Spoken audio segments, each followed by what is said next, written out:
Well, we are actively in a hot war with Russia, and it's about to get a whole lot worse. We are starting tonight with significant developments out of Ukraine. Overnight, Russia launched a massive show of force in the Mediterranean Ocean, show off hypersonic missile launches and massive drills preparing for whatever NATO is trying to throw at it right now, because you have the collapse of the front line in Ukraine as we speak. And so all of these things are collapsing in Ukraine, but NATO is doubling down and looking to extend the war with Russia.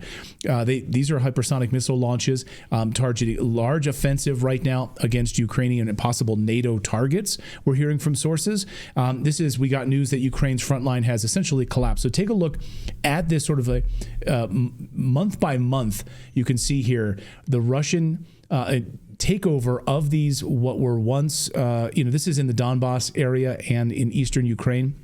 These are ethnic Russian villages, largely. Of course, they voted to become part of Russia. They were tired of being attacked since 2014 after the CIA-backed coup that the Obama administration carried out and the genocide that they were carrying out against these people in eastern Ukraine. Look at this. It's completely collapsed. So there is nothing left. Zelensky today was broadcasting that he was there on the front lines meeting with, what's left of these forces and delivering state medals to them. Like, how does that make them feel? But when you look at where their forces are, they're not on the front lines. They're up on the Russian border. So they have very few forces even on the contested border. South, they have a few forces south and a few way north of the fighting. So where could he mean by that? He assumes you don't know the difference.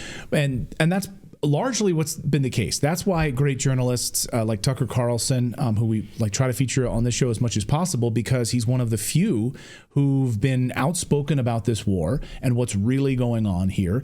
He just arrived in Moscow yesterday and warns that we're on the brink of a nuclear war. We are already in a hot war. Let's listen to what Tucker had to say as he arrived in Moscow last night. In the week since we left Russia, Moscow, where we are now, in February after interviewing Vladimir Putin, we've watched from the United States as the Biden administration has driven the U.S. ever closer to a nuclear conflict with Russia, the country that possesses the world's largest nuclear arsenal. It has accelerated ever since, and it's reached its apogee so far in the weeks after Trump's election. He's now the president-elect. In that time, just a few weeks ago, the Biden administration, American military personnel launched missiles into mainland Russia and killed at least a dozen Russian soldiers. So we are, unbeknownst to most Americans, in a hot war with Russia, an undeclared war, a war you did not vote for and that most Americans don't want, but that is ongoing. And because of that war, because of the fact that the U.S. military is killing Russians in Russia right now, we are closer to nuclear war than at any time in history. Far closer than we were during the Cuban Missile Crisis. That would mean the elimination of Russia, the United States, and most of the rest of the world. We felt there must be someone behind the scenes in Washington working to make sure that this conflict doesn't become a nuclear holocaust. But we found out that no, in fact, there is nobody. Tony Blinken, the current Secretary of State, cut off all contact between the U.S. and Russian governments. There is no back channel, there is no conversation, there hasn't been for more than 2 years. That's shocking. Meanwhile, most Americans have no access to any perspective other than that granted to them by NBC News and the New York Times. They don't know how close we are. They don't know the Russian perspective. We've been trying for over a year to get that perspective out to American news consumers. We've also tried for over a year to get an interview with Zelensky, the president of Ukraine. We've attacked that from a bunch of different angles. We've spoken to a lot of different people around him, had dinner with them. We've been in talks continuously, and those efforts have been thwarted by the U.S. government. The American embassy in Kiev, which our tax dollars pay for, told the Zelensky government, no, you may not do the interview. You can talk to CNN, you can't talk to us. So that is unbelievable. But they went to Joe Rogan? Because reports were... Zelensky went to Joe Rogan to ask him for an interview. He wants Joe Rogan and not Tucker Carlson. Okay, because he thinks what? Joe Rogan will ask him about his kids and his weightlifting habits? Right. I mean, it's unbelievable. But the fact that the U.S. State Department has thwarted... I mean, that just goes to show you that the entire Ukrainian government is run by the United States government. It's run by the CIA and the United States State Department. And by the way, Secretary Blinken is the de facto president, not only of the United States, but I guess also of Ukraine. To tell them that you can't do an interview? Yeah, with Tucker Our Carlson. own United States government actively wants this. Go ahead, Philip. It's unbelievable. Well, how freaking stupid. So the reason any of us are still alive today is because during the Cuban Missile Crisis, there was back channel communications with Russia. Like if you're right. if you're at the threat of nuclear war, communication is super, super, super important. And if they have no communication, I mean, that is absolutely just dereliction. I mean, that is just crazy. Yes, that's a good word for it. Yeah. Yeah, and then, of course, after that, right, Kennedy had the red phone directly to the Kremlin installed after the Cuban Missile Crisis, a direct channel. Like maybe you want Kennedy to blow some dust off of that. Kennedy could call Khrushchev. Like that was going to be, that red phone. I don't know if we even still have it or not. But anyway, NATO's new head, Mark Rutte. Can I just, before we go down this path, because it's really important to talk about diplomacy. We know that Antony Blinken's State Department just is not interested in doing it for whatever reason. Do we think that a Marco Rubio State Department, this is a dark thought, will he do it? Come on. Marco Rubio, will he open diplomacy with Russia? He thinks that Russia blew up the Nord Stream pipeline. Right. He's adult. He's more likely to install a video phone so he can flip them off and they can see it. I mean, I don't see anything else. I see him maybe even. Go ahead. Well, I was going to say, I think we need to take into consideration that he is working for the Trump administration. So you would think he would have to follow whatever the Trump administration instructed him to do when he's there and not just do what he would want to do because he'll lose that position. I guess. I mean, if he had to get in a room with Vladimir Putin and talk all kinds of smack like he does on CNN, you got to think you'd see a pee stain in his pants as soon as he tries it. But okay. Little Marco Rubio. I know. But why are they trying to do this before Trump gets in office, right? So they're ramping this up as much as they can. You have NATO's new head, Mark Rutte. He's called for no peace agreement between Ukraine and Russia. Instead, he announced increased military support over the past 24 hours, signaling a firm stance against any kind of peace negotiations. This follows President Zelensky, also over the past 24 hours, essentially admitting that Ukraine cannot defeat Russia and cannot reclaim Crimean territory, and peace should actually be considered. Let's put that out on the table. So like NATO swoops in and is like, whoa, you're talking peace? Sorry, you can't do that. You can't do that. Even crazier, Secretary of State Blinken, who is currently, as I mentioned, the U.S. President of the United States, instead of pushing for peace just yesterday, called on Zelensky and Ukraine to lower the age for conscription fighting against Russia. So send your teenagers to fight now so they can die like the rest of the men that you've killed, you satanic piece of garbage. Listen. And finally, mobilization. This is critical because even with the money, even with the munitions, there have to be people on the front lines to deal with the Russian aggression. Ukraine has hard decisions to make about further mobilization, but these are necessary decisions.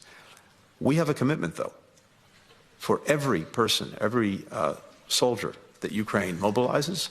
We're committed to making sure that they have the training and the equipment they need to effectively defend the country. What? And again, that's what we focus on. Yeah.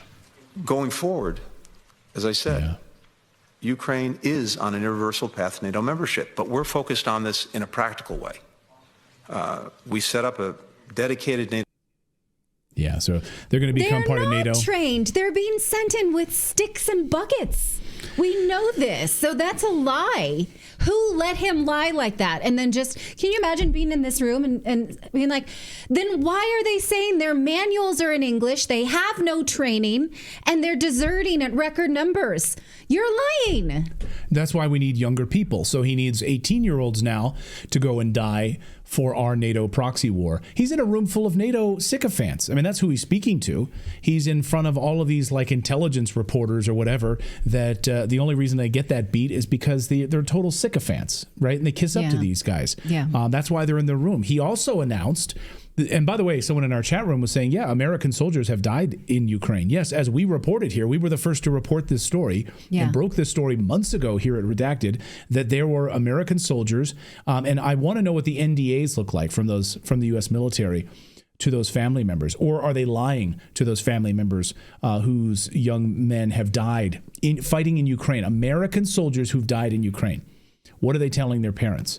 about this. Well, our kids were in a diplomat school when we lived abroad, and they had a NATO presentation to the assembly, to the whole class. And my son said, they told us that NATO is a peace organization and it's only defensive. And I was like, they did?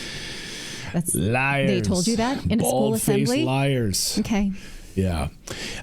Europe is crumbling quickly. So here was Secretary of State Blinken also throwing some more money at the problem. Today, I'm announcing the delivery of $725 million in additional weapons and equipment for Ukraine's defense. The United States and more than 50 nations stand united with Ukraine.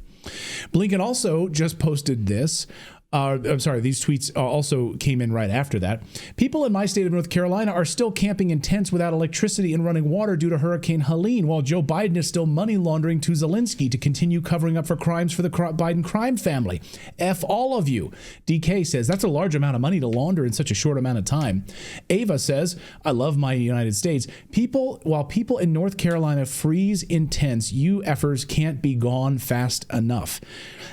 Not to be outdone, the comments President on that Biden himself, President Biden himself was in Africa and was instead of just the $700 million that we're delivering to Ukraine, wanted to deliver $1 billion to African countries who've lost their homes or had their homes damaged as a result of natural disasters. $1 billion to Africa. That's the right thing for the wealthiest nation in the world to do.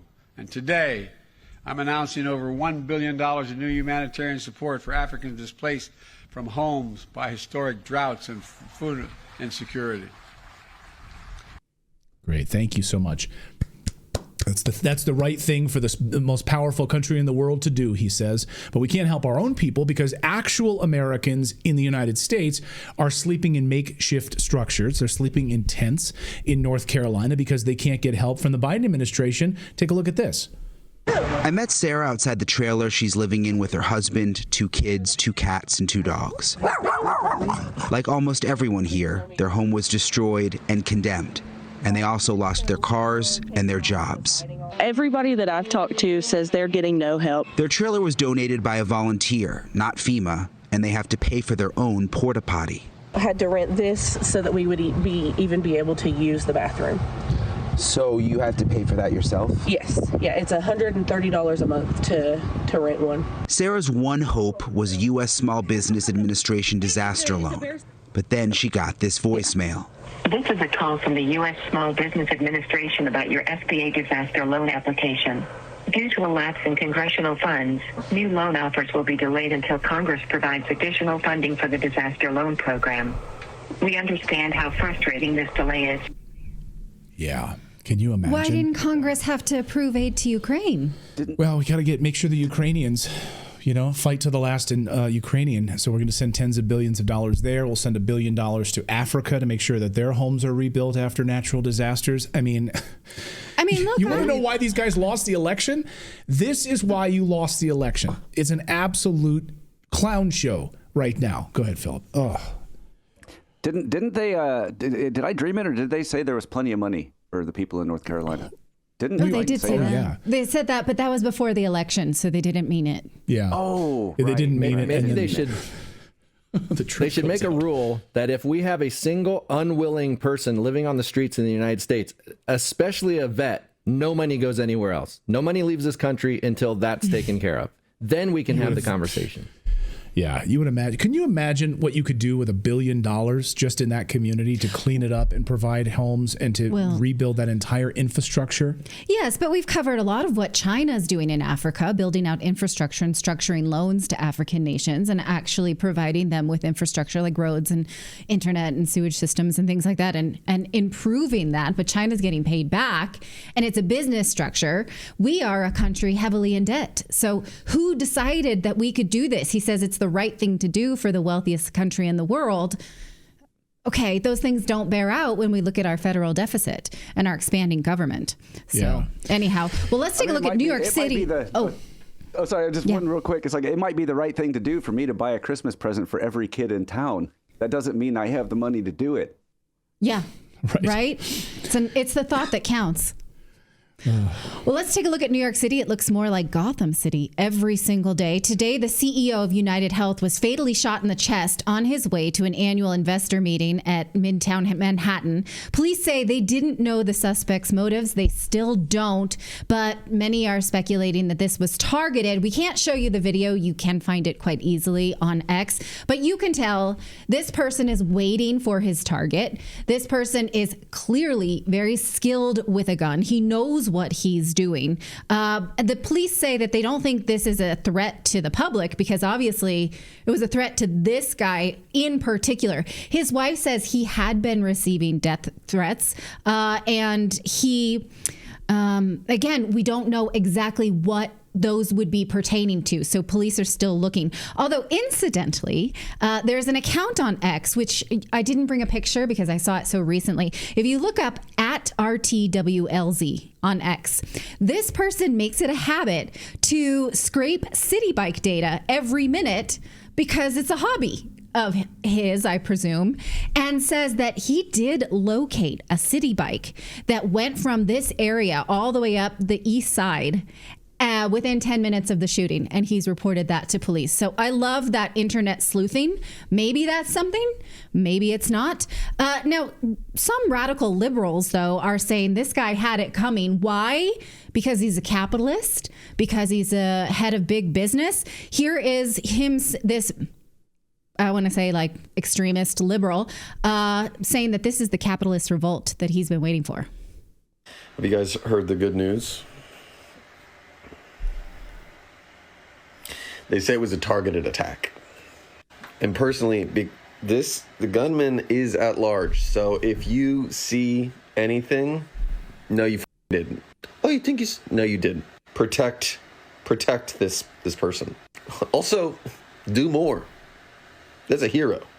That's my hero right there. Do more? As in death to the capitalists? That's a Bolshevik. That's literally a Bolshevik type thing. So anyhow, hopefully this guy gets reported as he's inciting violence. Well, and there's Wouldn't you say? Well, yeah. That's pretty obvious. Yeah. I mean, can we talk a little bit more about the shooter here in this situation? Yeah. Because I reached out to a former FBI agent and said that he told me just a short time ago that it's a total amateur hour approach in this shooting. Something is very fishy here in that you wouldn't shoot in this environment with the well lit, with all the surveillance there, the type of firearms. It's not very close distance for a handgun either. So you'd really have to have confidence that you're going to hit this target. And it's also very strange that the way in which he was manually loading this thing, manually injecting, it seems like he was trying to keep the brass so that there wouldn't be casings available for the police to find afterwards. So some of it's a bit of a mix here. And it shows that the level of training, he says, is a little bit different here. And what do you mean different?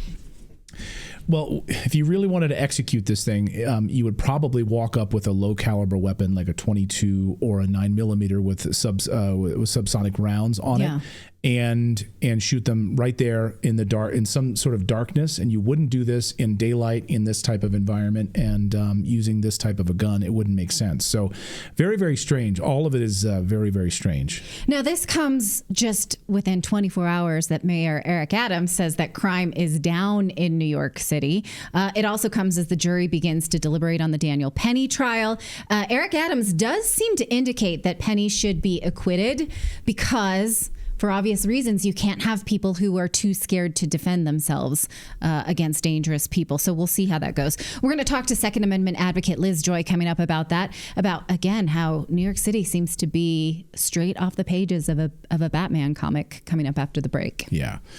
Also very, very strange. All right, let me pull up my notes here again. So, well, we just had the French government collapse. This is a pretty amazing moment. Is the Emmanuel Macron era finally over? Will this usher in Marie Le Pen? Will they wind up like Belgium, basically without a government for 4 months because they can't get their act together? Belgian officials saying, you know what, we're actually okay with not having a government right now. So they've been like waiting to get a coalition government together. They can't. So for 4 months. But yeah, over just a short time ago, the prime minister, Michel Barnier just lost a no confidence vote with 331 votes to 288. Basically, his government has to resign, and Macron will have to appoint a new premier. And a lot of people saying that this, as Marie Le Pen has just posted on social media, she says it's the end of this ephemeral government. And she says, to those who think I'm intent on choosing a policy of disaster through a vote of no confidence, I want to tell them that this disastrous policy would not be to censure such a budget, such a government. And she wants to know, where's all the money? It's all about taxes, taxes, and more taxes. Which is interesting considering that the current prime minister was one of the negotiators of Brexit, which was a financial deal. So, yeah, right. Where's the money, guy? Well, authorities in Mexico dissolved 2 caravans of would-be illegal immigrants heading to the United States. That's interesting. We usually don't see that, right? So according to reports, migrant activists said this week that some were bused to cities in southern Mexico and others were offered transit papers. Migrant rights activist Luis Garcia Villagran said that breaking up the 2 caravans appears to be part of an agreement between President-elect Trump and the president of Mexico after they met recently, and Trump threatened to levy a 25% tariff on imports from Mexico, meaning stop this bleeding or else we're going to use our financial leverage to the best of our ability. For those who do make it across illegally across the southern border before President Trump is inaugurated, they may not want to unpack because a panel of 3 judges for the Ninth Circuit of Appeals unanimously ruled that the federal government does have the authority to deport foreign nationals who are in the United States illegally. Interestingly enough, this was about a 2019 case that originally was fought by the Trump administration, and it's the Biden administration that won it. So that's it. What's so interesting about that is Trump filed against this case to assert his right to deport people. The Biden administration kept it going and fought it and won it in time for Trump. Isn't that funny? Yeah. Timing. So what it was a 2019 executive order in King County, Washington, by county executives said that the Trump administration could not use their local airport to deport people, and they were ordering local authorities not to work with the federal government. So the Trump administration sued, won the case, they appealed, and the latest ruling upholds that win. So to the credit, again, of the Biden administration, they didn't forfeit this case when they took office. They kept at least fighting for it. So they kind of, Biden won it for Trump. It's the Biden, Justice Department that kept it going. So, okay, that's interesting. The court ruled that local governments cannot interfere with or control the operations of the federal government. So that won't be good for Gavin Newsom, because he has repeatedly promised to stop deportations in his state. He started this special legislator session this week where he says he's going to make sure he sort of Trump-proofs California. So whatever, the federal government does that will interfere with California's, he calls them civil rights, reproductive freedom, climate action, and immigrant families, that California will stop it. But California is not sovereign. They don't have their own government. So if there now is a federal deportation effort, the courts ruled that California does have to comply. So we'll see how that goes. We'll see what kind of fight in him that Gavin Newsom has. Well, there's been quite a UFO flap happening across the United States. It has the members of the FBI now certainly looking into this. It's happening in the UK as well. Just a short time ago, right before our show started, I spoke to Christopher Sharp, who is in the United Kingdom, about what is happening here. He's a fantastic journalist, and I want to play that interview for you right now. Well, the FBI is now investigating UFOs over multiple military bases. And in fact, these same UFOs are now being spotted over FBI agents' homes. And it's all happening right now in the United States and the United Kingdom. Why? Watch this. Well, Will, one of the ships was in fact inspected by the Coast Guard and they couldn't find anything. The thing is that there were several other suspicious ships in the region that they never got to. And Will, it gets worse. Just a couple of months earlier, there were several mystery drone flights over our nuclear testing range in Nevada, just north of Las Vegas. And again, nothing was done. And it gets even worse. Some of the FBI agents that have been assigned to look into this have reported drones flying over their homes as if to say, hey, we know where you are. So what the heck is going on here? Let's ask excellent journalist Christopher Sharp, who covers these UFOs and UAP stories on his website, Liberation Times. He also writes at the Daily Mail as well. Christopher, great to see you. Welcome back to the show. Thanks for having me on, Clayton. It's crazy. So what is happening? What is your assessment? I know you don't have all of the answers, but you've been piecing a lot of this together from across the pond. A number of these UFO incursions happening in the UK. They've been, seen by many, many eyewitnesses, shared across social media like this one that we're showing here on your screen. So what's just your initial assessment of what you think is going on? At this moment, these are all guesses. There is an information vacuum that exists right now. My belief is that there is a national emergency, at least in the UK, insofar as the MOD is concerned, the Ministry of Defence. My assessment is that these events are very concerning. From my understanding, they're still ongoing. It's been 2 weeks now since drones were first seen over very, very sensitive RAF bases, UK RAF bases operated by the US Air Force in eastern England. And I think everyone is baffled by them. I think the best guess is that these are Russian and Chinese. Remember, these incursions started after permission was given to use ATACMS and Storm Shadow missiles in Russia. So it seems very, very coincidental that all these incursions started after that decision was made. But I think there are still some real questions that are quite concerning. The most concerning is that why have they not captured the controllers of these supposed drones yet? Why have they not worked out origin? Well, why have they not shot any of them down? So you're telling me that, according to your sources at the Ministry of Defense, that this is considered a national emergency in England right now? So I have a variety of sources. All I can say is that I can only speak insofar as my opinion. But I have a very strong opinion that this does constitute a national emergency, correct? There have also been sightings as well at another RAF base, which is operated by the US Air Force, named RAF Fairford. That's in Gloucestershire, so that's more to the west of England, but a different geographic location. But yeah, this is a crazy situation we find ourselves in. One of the bases that's been most impacted is RAF Lakenheath. Interestingly, RAF Lakenheath has been prepared to receive nuclear weapons from the USA. And the rumor is that those may now be deployed at the base, which, if true, it makes the situation even more concerning. Now, in the UK, we're very blessed to have plane spotters who actually spend a lot of their time outside these bases to watch the F-15s and F-35s go up in the air. So in the UK, we've been in a position where we've been able to kind of like have these events live streamed insofar as the jets going up to perhaps see if they can identify or fault this stuff. Yeah. So intercept or perhaps engage with these drones, UFOs. When we say UFOs, we just mean unidentified flying objects. We're not calling them aliens, as I've said on the show. We don't know exactly what they are.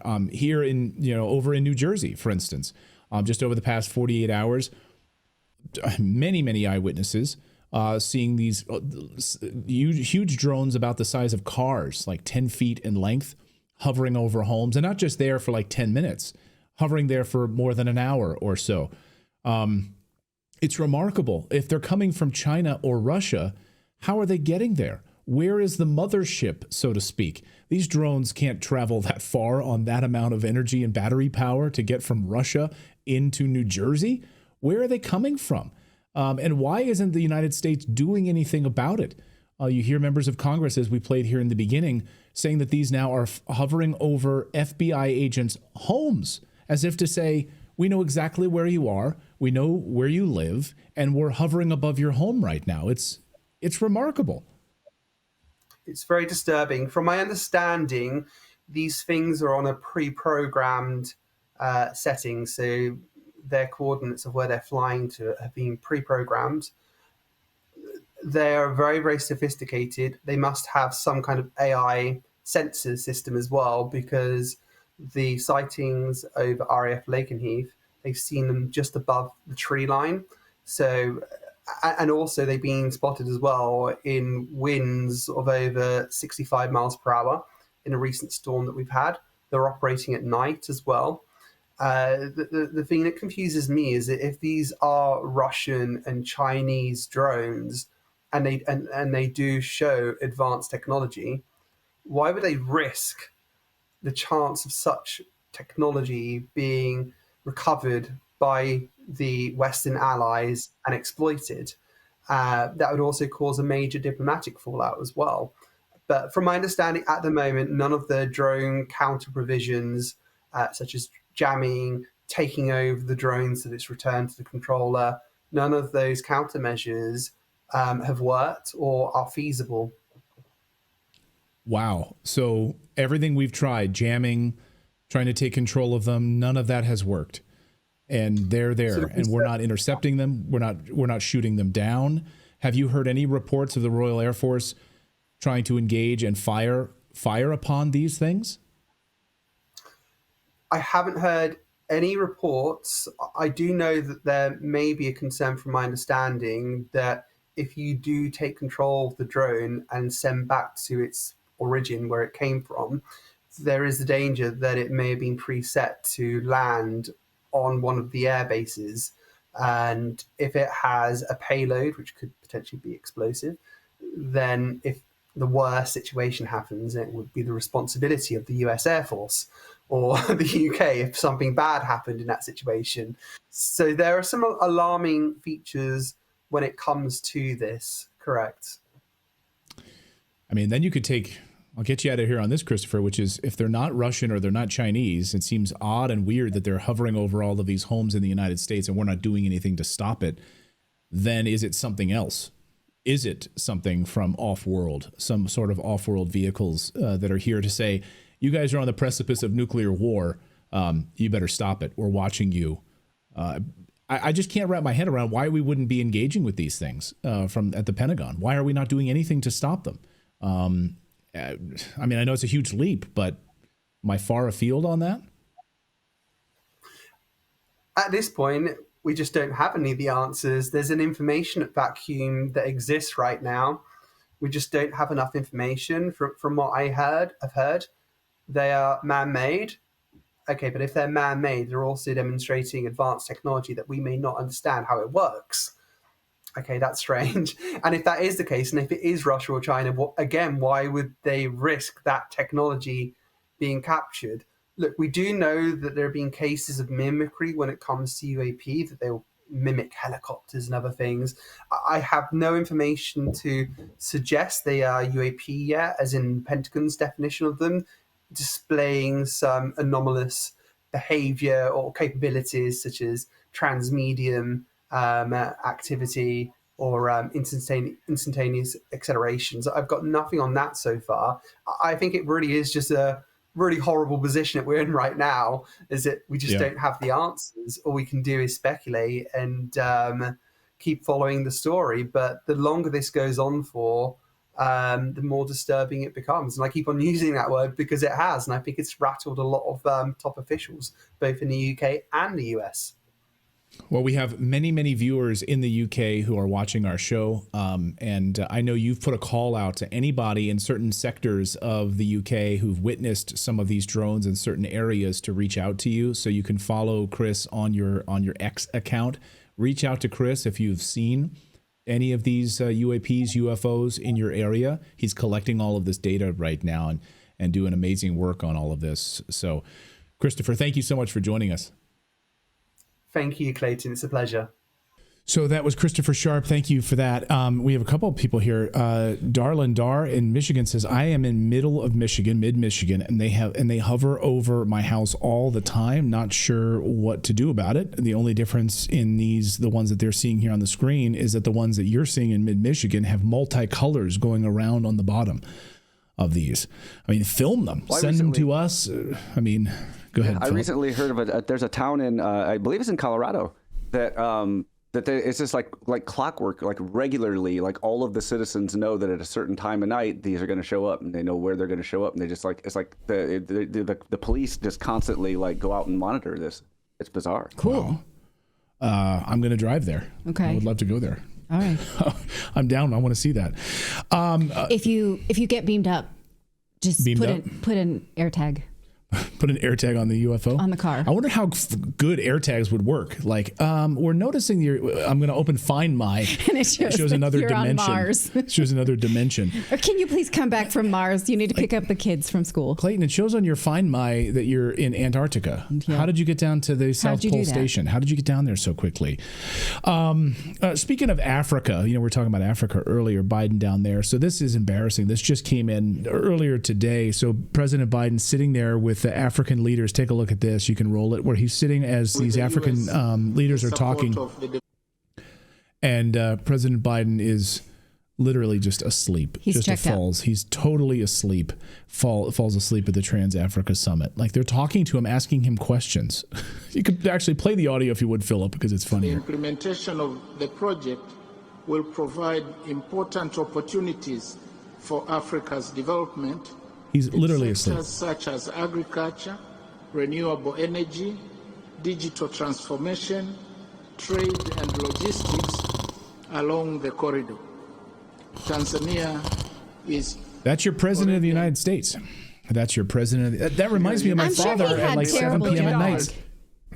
That's what happened. He snapped out of it and was just like $1 billion. $1 billion for you. Yeah, that's totally like your dad falls asleep and you're like, can I have $20, Dad? Yeah. I mean, like when my dad was like tired after a long day at work when I was in the 1980s, and I wanted to start making videos and doing my own stuff, I said, Dad, can I get a camcorder? Can we order a camcorder? And he was like kind of half asleep in the recliner. And I'm like, they're advertising it on TV right now. Can we do it? Can I call? I say, okay. That's how I got my first camcorder. All right. And now look at me.